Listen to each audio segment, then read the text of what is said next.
2023 has been brutal. I mean, it's been devastating to real estate agents.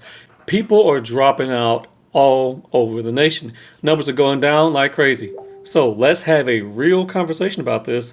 Is now a good time for you to get out of the industry? Should you quit being a real estate agent? Let's have a serious conversation about it.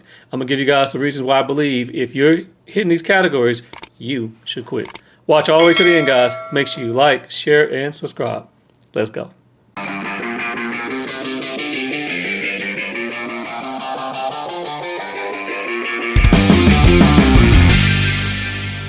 Hey guys, thanks for coming back to our YouTube channel. I'm Sascha Chatman. I am the team leader of Chatman Realty Group, 3-time EXP Icon agent, and we are talking about quitting. Yeah, I know, quitting, right? Let me tell you something. I have thought about quitting this business every freaking day in 2023. I think about it every single day, but then I don't do it because I'm addicted to this shit. I'm being honest with you. This is like a drug. It has you up, it has you down. You have hills and valleys. That's just real estate. But should you quit? Let's talk about it. I really want to go ahead and have a serious conversation here, guys, of talking about should you actually quit the business, because it's tough out here. So let's get into it. Number one, if you have a lack of passion, if you just don't have it in you anymore, if you just don't like it, you can't stand it, it might be time to quit. I know a lot of folks who just wake up and like, this again. And I get it. It can be tough when you're chasing your next lead, your next client, your next deal, your next dollar. You still have bills to pay. If you just don't have the passion in you anymore, you don't really want to help people anymore, it might be time to pack it in and call it a day. I definitely understand that. All right. Number two, adapting to the technological changes. We have a lot of technology that's coming right now. I mean, a ton of technology that's hitting us. AI is here to stay. It's only going to grow more complex. You got new CRMs. You got new video technology. There's a lot that goes into being a real estate agent these days and being a successful real estate agent. Now, you don't have to do everything. Let me be very clear. There's some things you can just do and you do very well and you could be happy within that niche. But if you're constantly trying to grow and constantly trying to evolve, it can become overwhelming. And I've seen agents quit because they are sick and tired of the technology race. So the biggest one, guys, number three, is burnout. I've been there. I've been there recently. And people burn out in this industry all the time. Sometimes you just need to get back, step away, and recharge your batteries. But if you're having to do that again and again, and you're just tired, you're sick and tired of being sick and tired, it might be time to call it quits. Okay? So burnout's real in this industry, man. And we walk around in real estate like burnout is a badge of honor. It is not. I am tired working 12, 15-hour days sometimes. Sometimes I just want to chill. So what I do, guys, I'll tell you, I sneak away and I steal moments of time. Right? For example, number one, I go Top Golf. I love to play golf, but I don't get to go to the actual golf course that much anymore. So I'll just go Top Golf and get away for 2 hours or so and just hit balls like crazy. I am hitting them straight at Top Golf. If I get on the course, it'll be a different story. All right. Two, I go to the gun range. I like to shoot. I grew up country, so I like going out and go to shoot. And I'm actually about to go shooting now, actually. But I like to do that just to get away so I can just clear my mind. All right. Number three, I sneak off to movies.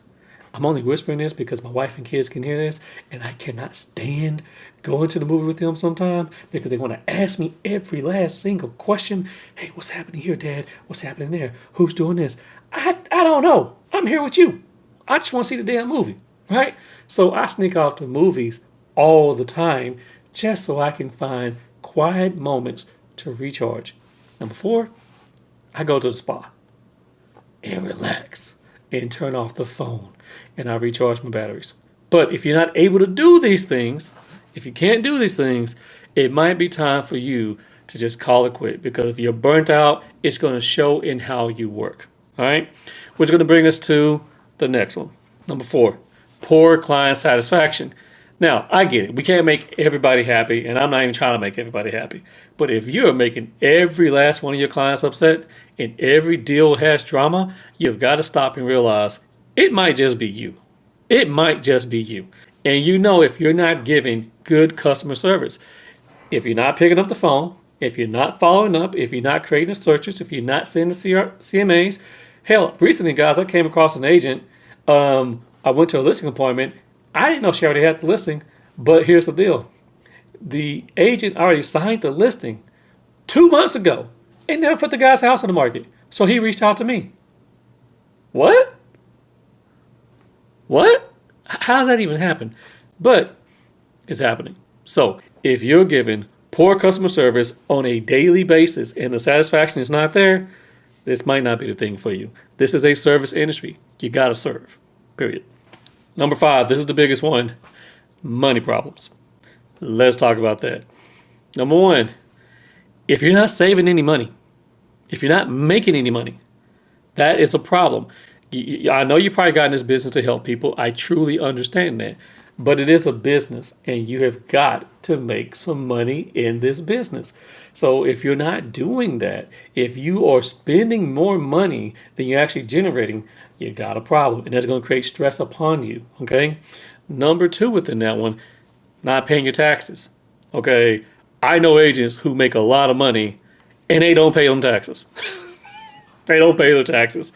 That's a problem. I myself have done that. I'll be the first one to tell you I have done that, in which I didn't take care of business like that the first couple of years, and it just felt painful. And I just pay my taxes now on a quarterly basis. But that tax bill can get bigger and bigger and bigger if you don't take care of it, okay? So take care of it. Last one on that one is going to be just decreased earnings. If you're making less and less and less every single year, that is indicative that you are not happy within this business anymore. It's also indicative that something is going wrong with how you're doing business. Maybe you haven't made the proper adjustments in the market. Maybe you're still lead generating the exact same way, and you're a one-trick pony, and that's not working anymore.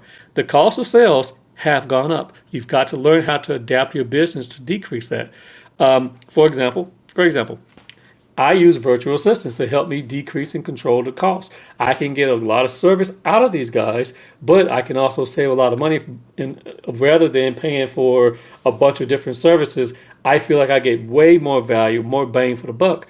Now, the trade-off is I have to manage more people. So you got to figure out what's the right one for you. All right. Number 6, you're struggling with the market changes. You haven't adapted. You just haven't adapted. I'm not saying that you're one of these guys who is a dinosaur, okay? There are some dinosaurs out there, but you just haven't adapted to what's going on in real estate today. You haven't changed. You know, one of these things I hate to hear agents say is, I've been doing this for 25 years and 35 years. Okay, great. Now, tell me, Mr. Agent that's been doing this for so long, have you changed with the times? Are you up to date with the contract? Do you understand how we're doing things a little bit differently today? Because the market is changing rapidly, and the rules we have changed. I actually went through this with an agent who was really big back in the day, and they kept telling me how I was doing things wrong. I'm like, no, well, it ain't me. It's you. You know, they were trying to tell me how to do real estate 15 years ago, and a lot of things have changed. I'm like, no, we don't do it that way anymore. And so I introduced them to some new technology and things that we were doing, and it just made them feel very uncomfortable. Like, well, this is the only way I'm doing it. My client expects it to be done this way. Your client can expect everything until they blue in the face. This is how we're doing it. You control your side of the transaction, and I'm going to control my side of the transaction. We got through it, but it was a very painful experience because that individual had not changed with the times. In the end, we actually went and had lunch after the fact, and we discussed it. And it's like, yeah, I haven't changed with the times. Sasha, I haven't done this in years, and I just didn't expect things would be so different. So if you can adapt with the changes, then fine. But if it's putting too much stress upon you, hey, it might be time to bow out. Okay? 7, networking. If you're struggling with networking in this business, it is becoming a business of who you know really, truly matters. Because real estate is not as quote-unquote local as it used to be. It's about your skill set, number 1. Have you kept that sharp? And then who do you know to get the deal done? I know all the top agents in my market, okay, and they know me. I make it my place to know them. I want them to know when they get an offer from me or from someone on my team, it's a serious offer, okay? At the same time, I also want to know who's selling out there so I can build relationships. So I can pick up a phone and say, hey, I know you sell a lot up over this way. I'm looking for a 3-2, yada, yada, yada. Do you have that coming up here pretty soon? Anything I can do to get my clients a competitive advantage. Now, if you're not building out your network in this market now, it's going to become a little bit more difficult. You have more people trying to jump in the market, but then you have more people falling out of the market as well. You need to have a deep network. And I'm not just talking about real estate agents. We're talking lenders, we're talking vendors, we're talking people that can help turn a house around. The amount of need that I'm seeing that people need in their homes to be improved right now to get a house to market has grown in the 8 years I've been doing this. Okay. Now, you need to have the right people in place so you can help your client with that. And if you're struggling growing your network, it's going to be very difficult for you. I don't think that's a complete reason to drop out the market, but I have seen people who just completely lost deals because they don't have the right network around them. That can be problematic. Let's talk about ethics. Okay. This one kind of goes with burnout a little bit, but if your ethics are shady, get out the industry. You need to leave anyway. But you got to ask yourself why your ethics are shady. I have seen some good agents who just got completely burned out and they didn't give a shit anymore. I mean, they just didn't give a shit anymore. They did not in any way. They were late in returning phone calls, late in submitting offers, late in responding to offers. The ethics just wasn't there. And I've seen agents who started having money problems and they're doing what's best for them. Fiduciary guys, not the client. They were doing what's best for them. So if you are starting to make decisions that's best for you and not for your client, this is a good way to get sued. Okay, and it might be the best time for you to go ahead and bow out. If it's just not in you anymore, if you just don't like it, and if ethically you cannot give sound advice without putting yourself first, hey, this is not the place for you to be. I love this industry, so maybe you need to go ahead and jump on out of it. All right. Number 9, stress. It's putting a lot of stress on your personal relationships. This can be stressful, man. We are hunters. We wake up every day, we eat what we kill, man. That's a real estate agent's job. That's what we do. And if you're tired of the hunt, it can get to you. It can get to you really bad. I understand. But if you're not able to cope with the stress of this business, all right, I definitely understand that. There's times where I'm stressed to the gills. This is why it's more important. Okay, it's so important to have the right people around you who can recognize when you're getting stressed, who can help you decompress and de-stress yourself, because this game will take you to some places and you never thought you would go before. All right. So if you can't cope with the stress and it is putting too much of a strain on your personal relationships, upon your marriage, it might be time to get out of it. I will tell you this. It takes a special type of spouse to be married to a crazy type A, high D personality individual like myself in this real estate business. All right. We're monsters. Let's just be honest. We are monsters. We're obsessive. We're super committed to what we're doing. We are monsters. And we need to understand that. A real estate agent is super serious about this, who has a high D personality on a DISC assessment, who's a type A personality, and is super serious and committed about this, it can be hell to be married to them. Because we are so obsessive about what we're doing and growing this business, and we will literally work ourselves to death. Okay? It can put stress upon you, your family, and everyone. And you have got to learn how to manage that. And your spouse has to learn how to manage the monster within inside you. I can't tell you guys how many folks I've seen whose marriages have been on the brink because they do not know how to manage the monster inside them. You're looking at one of them. I literally had to figure out how to manage who I was. I have a drive inside me that if it's not met, I am not satisfied. And then once I meet it, this sumbitch jumps to another level. I hate it. And I love it at the same time. So I definitely understand that you have got to get that stress level under control. Figure out your outlet, but do not let it take you away. So let's talk about a couple of those points real quick. Here's the points we're going to talk about. If the stress level is taking away your time from your family and you suck at time management, key indicator. 2, if you was a nice person and now you're using a lot of 4-letter words, that's another key indicator. Real estate will make you cuss. It will. Right? You don't have to, but it will. 3, real estate can turn you into an asshole. Yep. Or it can make you a bigger asshole than what you already are. It really can. All right? And 4, you can just get tunnel vision and just walk right over everybody and everyone that's important to you. And you cannot allow yourself to do that, okay? You can get tunnel vision in this game and just go for the next sale, and you can just get addicted to this. That's a problem. People don't believe real estate addiction is real. I'm going to tell you, it's real, okay? Story time. About 2 years ago, I was just sitting there working, and I was really getting it in, man. I had got, I made $30,000 in that month, right? And it was like the first 2 months. I was like, I think I can push this thing. So I did. I pushed it, right? Kept getting more sales and more in the contract and more and more and more. And you know what? I forgot everything that was going on with me personally in that month. I missed friends' birthdays. I didn't make personal commitments with people and go to events. I didn't go to movies. I didn't do anything but work. And I was really happy and really pleased with myself. Nobody else was, because I disappointed everybody else because of where they thought I should be. Now, we could debate whether I should have been there or not, whatever. The bottom line is the people I cared about, I ended up letting down because I was too tunnel vision in what it is that I was doing.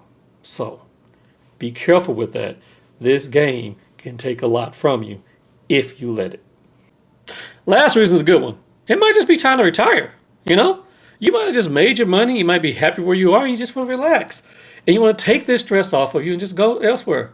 It might be time to actually sell the business, right? If you have built a nice, viable real estate business, someone will definitely buy it from you, without a doubt. Without a doubt. So if you're in that position, it's time for you to retire and just relax, do so. Consult on the weekends when you want to, or whenever it is that you want to work a little bit and keep going. And the funny thing is, I know so many real estate agents that cannot retire. Not that they can't retire financially, they just can't stop working. So understand that. Travel. Enjoy your time with the friends and family. Whatever it is you can do, go kiss that grandbaby, get a puppy, whatever, and just relax. So maybe you've done enough and it's time for you to just relax and enjoy the fruit of your labors and call it a day. Thanks for watching the video all the way to the end, guys. I really do appreciate it. I know this was a touchy subject because, no one wants to talk about quitting. But if you found yourself in some of these categories, you can always turn this whole thing around. I want you to know that. Maybe you just need the right coaching around you to help you turn it around. However, if you're just burnt out, you're tired, and you're done, son, end it with grace. Guys, please leave your comments down below. If you have any questions, feel free to reach out. We have group trading every Monday, 10 a.m. Central Standard Time. Link is in the description. And if you do need a one-on-one with me, just click on the link in the description and book a list chat session, and we can talk about where you are in the business. If you're trying to figure out, if you're stuck where you're about to quit and give up, but you know you want to keep going, reach out to me. I would love to talk to you about it. Let's see if we can get you turned around. Take care. Peace.